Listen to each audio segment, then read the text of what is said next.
Telugu digital media network లో political కేటగిరీలో #1 కేవలం 72 గంటల్లో 1,50,00,000 వ్యూస్ పైగా పాపులర్ టీవీ నెట్వర్క్. నీ పేరమ్మా? కుమారి. ఏం చేస్తుంటావు? ఇంట్లోనే ఉంటా. ఇంట్లోనే ఉంటారా? మీ వారు ఏం చేస్తారు? పని చేస్తారా? టైలరు మా ఆయన గారు. మీకు ఎంతమంది పిల్లలు? ముగ్గురు. పెళ్ళిళ్ళు అయిపోయినాయా? 2 అమ్మాయిలకు పెళ్లిళ్ళని అబ్బాయి ఉన్నాడు. మరి ఎలా ఉందమ్మా ప్రస్తుతం ఈ ప్రభుత్వ పరిపాలన? ఈ పరిపాలన చాలా బాగుందమ్మా. మీ ఆయనకు వచ్చే టైలర్ రోజుకి ఎంత వస్తాయమ్మా? ఇప్పుడు రెడీమేడ్ వచ్చిన తర్వాత వర్క్ తగ్గింది.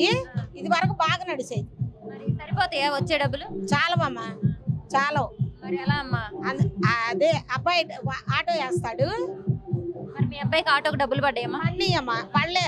ఎందుకంటే ఇంకా ఆటో మా ఆయన గారి పేరు మీదకి మారలా, అందుకని పడలా. మరి ఎలా ఉందమ్మా జగన్ గారి పరిపాలన? చాలా బాగుందమ్మా. ఎందుకు బాగుంది అనుకుంటున్నామ్మా? అన్ని రేట్లు పెంచేశారు, అసలు బాగాలేదు అంటున్నారు. రేట్లు పెంచినా పేదోళ్ళకి న్యాయం చేసేది జగనే. అదేంటమ్మా చంద్రబాబు నాయుడు గారు ఉన్నప్పుడు ఎందుకంటే స్థలం వచ్చింది, చేయూత పడుతుంది. నాకు మా ఆయన గారికి వికలాంగుడు పింఛను పడుతుంది 3,000.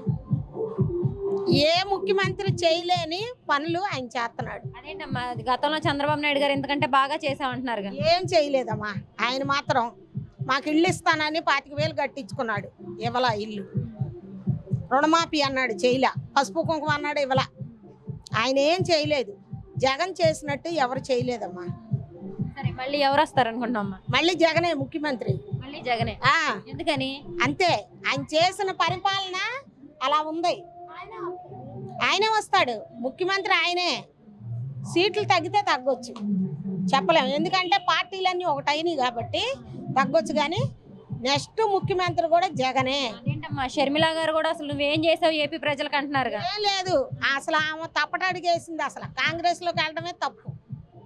ఎందుకని? అంతే తప్పు. అన్నకు తోడుగా ఉండాలి. రాజశేఖర్ రెడ్డి ఉన్నప్పుడు ఎలా ఉన్నారు, ఇప్పుడు అలాగే ఉండాలి. అన్నకు తోడుగా, ఒక్కగానొక్క ఆడపిల్ల కాబట్టి అన్నకు తోడుగా ఉండాలి. ఆమె తప్పటడిగేసింది, కాంగ్రెస్ లోకి వెళ్ళింది. కాంగ్రెస్ని ఎవరు గుర్తు చేసుకుంటున్నారమ్మా ఇప్పుడు? ఎందుకండి ఆవిడ కనుక అధికారంలోకి వచ్చి ప్రత్యేక హోదా తీసుకొస్తాం మనకు అంటున్నారుగా. ఏం ఉండదమ్మా, జగనే మొత్తం పరిపాలన. మొత్తం జగన్ పరిపాలనే బాగుంది. నెక్స్ట్ ముఖ్యమంత్రి కూడా జగనే. థ్యాంక్ యూ అమ్మా. ఏం చేస్తుంటా? నేను ఖాళీగానమ్మా. ఖాళీగానే ఉంటా. నాకేం పని లేదు. పిల్లలు ఎంతమంది? 4. ఏం చేస్తారు? ఉద్యోగాలా? ఉద్యోగం ఒక అబ్బాయికి ఉంది, కదం వాళ్ళు ఖాళీ. ఆడపిల్లలు ఉన్నారు, వాళ్ళు పనులు చేసుకొని పోతారు.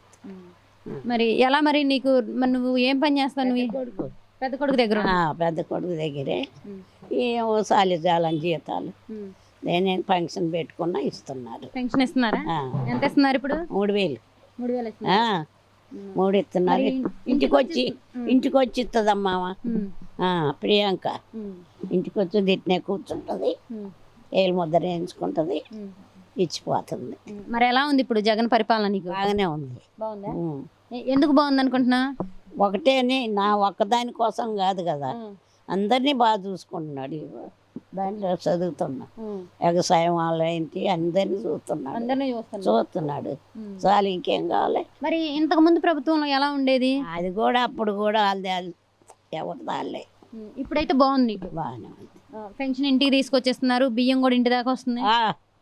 అక్కడ ఇస్తాడు బియ్యం, అది అక్కడ ఇస్తాడు, ఇక్కడ ఇస్తాడు, వెళ్ళి తెచ్చేసుకుంటాడు. తెచ్చుకుంటా. మరి సరిపోతున్నాయి నీకు ఇచ్చే పెన్షన్? 3,000 సరిపోతున్నాయి అంటే చాలంత ఇస్తారమ్మా. చెప్పు, ఇదో వాళ్ళ దయ వల్ల ఎంత బాగుంది. సరే, మళ్ళీ ఎవరు రావాలనుకుంటున్నావు? ఆయనే రావాలా, జగనే రావాలా? మరి మనవరాళ్ళు ఉంటారు, వాళ్ళకి అమ్మఒడి పడుతుందా? లేదమ్మా, మా పిల్లలకి అమ్మఒడి. పెద్ద పిల్లలు వాళ్ళు. పెద్ద పిల్లలేనా? సరే అయితే చిన్న పిల్ల ఉంది కానీ అమ్మఒడి ఏం లేదే. లేదు, ఎప్పుడు ఇట్లా డిగ్రీ, గవర్నమెంట్ డిగ్రీ చదువుతున్నారా? సరే అయితే సరే, మళ్ళీ అయితే ఎవరు రావాలనుకుంటున్నావు నువ్వైతే? జగనే రావాలా. జగన్కి ఓటేస్తావా?